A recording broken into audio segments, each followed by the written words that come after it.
দুলি থকা সপোনবোৰক তুমি যে মৰমৰ চুমা দিছিলা তোমাৰ মৰমে উপচাই দিছিলে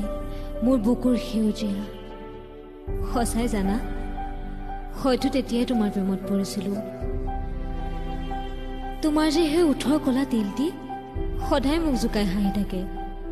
হয়তো তেতিয়াই তোমাৰ প্ৰেমত পৰিছিলোঁ তোমাৰ তীৰবিৰাই থকা চকুজুৰিত মৰমৰ আবিৰ সানিব মন যায় কুচি মুচি সোমাই থাকিব মন যায় তোমাৰ অন্তৰৰ গভীৰতাত সঁচাই চাগে তোমাৰ প্ৰেমত পৰিছিলোঁ জানা ফুল হৈ ফুলিব দিয়া তোমাৰ বুকুত তোমাৰ মৰমে সদায় ৰঙীন হ'ম সুভাষিত হ'ম আৰু লাহে লাহে বাঢ়ি আহিব আমাৰ ভালপোৱাৰ বাগিচাখন অভিমানেৰে উপচাই নেপেলাব তোমাৰ বুকুখন আমি দুই আকৌ কথা পাতিম দিয়া যেতিয়া আকৌ এই পৃথিৱীখন হ'ব আৰু আমি সাৰি থাকিম